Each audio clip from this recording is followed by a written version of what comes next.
What's going down, y'all? It's your boy Ray G, joined as always by my man Jay Rich to talk some NBA prop plays for this Tuesday, December 6th, 2022 NBA slate. As always, we don't make you pay for picks. Take what you like, leave what you don't. Just hit that thumbs up button, subscribe, like the content, comment below, let us know what you're rocking with today. But before we get into the plays that we're going to recommend, gotta recap what we talked about on the channel yesterday. Went 2 for 1 yesterday with a scary under that actually hit, but I did not recommend. But the Giannis Taco, 26.5 points, he cashed that. As well did Steph Curry under 44.5 points, rebounds, and assists. He went way under that. Steph was awful at home last night, but Franz Wagner did go over his fantasy score of 27.5. It looked good. First half, I thought we were chilling, cruising to an easy dub, and then all of a sudden he woke up and dropped 25 and blew that out of the water. So 2-1 yesterday. I did talk about a Luka under towards the end of the video, and it cashed barely. The fantasy score barely cashed. I will be talking about a Luka under today as well, going to that well twice in a row. Probably not recommended, but we'll show you the data. But let's get into plays real quick. For all the high-flying action, take a step back and relax. It's time to count that money, the NBA props. No look any further. You know what time it is. Presented by PrizePicks, NBA props. Let's count that money, man. All right, so let's start this thing out, and I am going to start with my boy, Anthony Davis, like the most profitable player that we've been running over here on PrizePicks this season. He has been a monster, and they do not have his fantasy score listed right now. You know that's what we want to take, but we'll just talk about his points, rebounds, and assists because this is a good indicator if he's going to hit the fantasy score. If he hits this, given what he's been doing on the defensive side of the ball, he should go over. Anthony Davis, 42.5 points, rebounds, and assists. And let's go over and take a look at what he's been doing this season in that category after averaging 51.8 points, rebounds, and assists over his last 5, 52.3 over his last 10, even with LeBron back. Doesn't look like Jarrett Allen is going to be playing today. Cleveland is a tough matchup, but Anthony Davis, the usage rate is there. The minutes are there. Look at his minutes versus Cleveland, 32 his last 5, almost 36 minutes per game. And when we're targeting fantasy score, y'all know what I go to first and foremost. Blocks and steals, this number is set at 3.5 over under. A little bit of juice to the under on the books right now, but over his last 9-8 games, he's gotten a minimum of 3 blocks and steals. You get those, you've got a very good chance of going over your fantasy score. And we take a look at what AD has done fantasy score-wise, and we look at the FanDuel line because that mirrors PrizePicks. 83.9, 71, 52, 59, 58, 89, 64, 71, 60, 58. So he's gone over 52 fantasy score every game from November the 11th. So this is, I believe PrizePicks will probably open this thing up anywhere from 55.5 up to 59.5 for Anthony Davis. And even at 59.5, I'm not afraid of it. I will like to see what his first half fantasy score opens up at, but I'm putting it out there now. Be on the lookout for Anthony Davis's fantasy score. They're going to try to wait you out, but wait, because he's been money in that department. He's doing it on the defensive side of the ball. And in this matchup, I believe Anthony Davis is going to continue to do work with potentially no Jarrett Allen in there and Evan Mobley doing a little bit more offensive scoring for the Cleveland Cavaliers. So 80 fantasy score. What I will do is come back later in the day, put it in the comments. We're rocking it as a core play. Or if the line opens up something ridiculous, right? 65.5. And we're like, all right, it's just too high. We're not going to touch it. I'll let y'all know in the comments. But 80 fantasy score is definitely what I'm looking at today. Yeah, Ray, you made a lot of good points there. Just kind of support that a little bit. Cleveland is 26th in the NBA at allowing blocks and steals to opposing centers, 3.7 a game. We know that Anthony Davis is a player who definitely plays well above an average. So I've been projected for right around 4 blocks and steals. So you're probably looking good in that department as well. So I am with you, but to your point, you get that switch on Lamar Stevens down low, and he's going to be in big trouble. And I think even still, Evan Mobley versus probably one of the most dominant players in the NBA right now, and Anthony Davis is going to be a bit of a problem. Whether you go full game or first half, I'm definitely with you. Now, Ray, I'm going a bit against my principles here because I've talked to you and to our other patrons and stuff how I just absolutely hate 2 teams to bet on. The Dallas Mavericks and the Detroit Pistons, because they are just both teams I just cannot get a grip of. But Killian Hayes is a player that I'm very intrigued by today. Killian Hayes has hit his points at 10.5 for the past 5 games. He's been playing much better, getting the minutes, 26 or more each of the last 5 games. I think the usage will be there for Hayes. He's been getting assists. There's 2 lines I'm looking at, the 10.5 points or the 15.5 points and assists. I think both are fair lines. He's gone over 6 assists in, I believe, 8 of his last 9 games, so that line does look pretty good. Although it's about a neutral matchup versus Miami, so I wouldn't necessarily target that assist number, even though it does look good. You see a lot of green, which is great. I just don't think the matchup is quite there. The bigger thing for me with the points is that Miami does not play very well against shooting guard or against point guards. The big reason why is because of the three-pointer. They're almost dead last in three-point allowed, 27th in the NBA. The percentage they allow is pretty decent. And on top of that, Killian Hayes has scored 2 3-pointers in 3 of his last 5 games. So I think that's a big indicator as to the reason why he can go over. The 10.5 is pretty modest. He's doing that with the 3 a little bit and some games without it. I think he can do it today with it, Ray. Do you prefer the points or the points and assists? I think I'm kind of split on both numbers, whether you go 10.5 points or the 15.5 points and assists. Both are fine. I think I would probably roll with the points because I'm trusting him to hit those 2 threes, but I think both are decent numbers for Killian Hayes today. Yeah, I mean, the matchup is good versus Miami. I mean, he's averaging 23.2 points and assists over his last 5 games and 18.7 over his last 10. So, looks like it is juiced to the over at 15.5. Jay, I mean, I like both of these lines, man. If I had to pick one or the other, I'd give myself a little insurance in case he doesn't score, or in case he scores a bunch and doesn't do a lot of dishing. I like 15.5, man. If you're saying that his assist line is right here at 5.5, the points are at 10.5, so you add that up, that's 6. That's 16 right there. Yeah. I think I'd prefer the points and assists over the points, but I think both of these numbers are really good, Jay. I'm with you.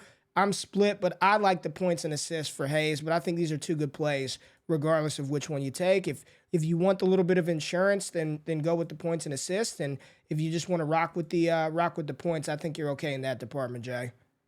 Yeah, I'm with you. I think I'm kind of split, right? I believe he's going to hit the 2 threes. I think the matchup is there. I think he can take advantage of it. Jaden Ivey has a slightly tougher matchup in this one. I was looking at Kyle Lowry on the other side. His points and rebounds does look pretty good. But again, I'm staying away from that. I'm sticking in the flames with Hayes. I think he's going to get the minutes. I don't think Miami necessarily blows them out in this one. I know Boyan's your boy. We talked about Ivy a little bit. You were thinking about Marvin Bagley, but I was looking at Killian Hayes. I think he's going to have the matchup. I think all the data is there to support it. He's been very consistent over the past couple games. So rolling with him again today. We'll see if he fails me. Old Detroit, man, just can't quit them sometimes. Sometimes the matchup is just too good. And unfortunately for me, I'm sucked back in again tonight with Killian Hayes, but I think he'll be fine. I think he'll be fine. I think it's a good play, Jay, and I'm in Detroit as well. Bogdanovic, Bojan Bogdanovic, first half points at 9.5 has been a pretty solid play for us over the course of the season. He's averaging 16.3 minutes in the first half per game, 7 field goal attempts, shooting 57%, 12.3 points. He's getting to the line about 4.3 free throw attempts per game for Bogdanovic, and I like this matchup for him, man. I mean, I like his first half points. I'm not going to lie to you. I like Marvin Bagley's first half points at 5.5. Marvin Bagley in the first half over his last 10 games, averaging 15.1 minutes, 6.8 field goal attempts, 47% shooting, 8.8 points. He's getting to the line about twice. So it's like, if you like both of these first half points, wouldn't it be better to take the guy who's averaging close to the same amount of minutes as the leading scorer in the first half, but his points are, you're getting 4 points of value with Bagley, his 5.5 points. I do like both of these plays. If gun to my head, I had to pick one or the other, it would be Bogdanovic over 9.5 first half points. I like it. It will be ran for me today, but I will sprinkle a little Marvin Bagley first half points. And I just want to talk about Jaden Ivey's points, rebounds, and assists at 11.5. I like this as well for Jaden Ivey. You see he's averaging 14.8 points, rebounds, and assists over his last 5. He, too, is averaging 16.2 minutes in the first half. He's getting up the same amount of field goal attempts as Bogdanovic, 7.1, 44% shooting, 2.4 rebounds, 2.6 assists, and 9.6 points. So I like this Ivy play as well, and I don't think Kyle Lowry is going to be able to do work with him and hold him. So another first half play that I like, and while we were recording live, we've got some fantasy score that just popped up, and no Anthony Davis right now. They're not going to do that right now. Let's go to the full game, and we've got a little bit of fantasy score here, and they're starting to load in the fantasy score. So the last play that I kind of want to talk about, Jay, another again, it's risky, it's scary as Oh boy. hell, but I want to talk about Luka Doncic's fantasy score, right? So let's start by looking at Luka's points, rebounds, and assists. Right now, 48 and a half. 48 and a half. Back to back on the road for the Mavericks. They played at home last night. Back to back, you see Luka's averaging 50.2 over his last 5. The number is set at 48 and a half. If we take a look at Luka, and this is going back to last season, on back-to-back games, 0 days rest, he has not cruised over this 47 and a half number. And if we bump that up to 48 and a half, it's still the same. I mean, look at this, Jay. Just a lot of red, a lot of red. He cashed 2 times versus Orlando and once versus Cleveland. This season on back-to-backs, he's only gone over this number 1 time. 48 and a half points, rebounds, and assists for Luka. It is juiced to the over, but the data right here, back-to-back, it doesn't look good. Now, if we're thinking about the fantasy score and under the fantasy score, I took that last night. It was at 59 and a half, and you'll see right here he had 58.2. It was a full sweat. Thank goodness he didn't play a lot in the fourth, or else I would have been in trouble. But looking at what he does turning the ball over with 0 days rest, this season on back-to-backs, 0 days rest, 6 turnovers, and then 5 turnovers versus Washington, which, you know, that helps your fantasy score if you're taking an under. So I want to see what the line is. If they open it back up at 59 and a half, Jay, I'd probably take an under again. If they try to drop it down 54 and a half, I'd probably stay away from it. But I just want to throw that out there. I do think an under points, rebounds, and assists for Luka is in play. It's scary, man, because a player like that, highest usage rate player in the league, it's just, I know a lot of people just don't want to dive into those waters, but if you're just trusting the data versus Denver with 0 days rest, I mean, versus Denver, period, 35, and 0 days rest, it does not look good for Luka. So that's just where I'm at, man. That's where I'm at. I'm thinking about diving into a Luka under, but I'll come back to the comments. I'll post it for sure if I decide to take it as a core play. Yeah, that's tough, man. You know, betting against Luka usually doesn't end well for me and hasn't ended well for me in the past. But, you know, it's one of those things, man. And we've talked about it a lot on this show.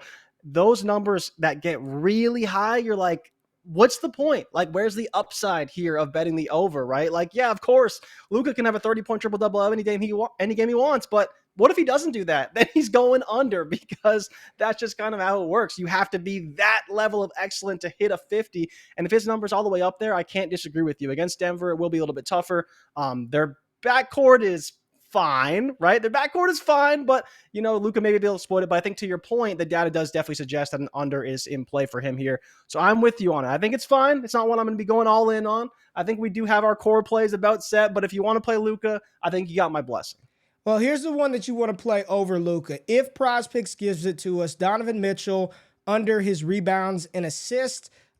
Donovan Mitchell over his, let's go to his rebounds and assists.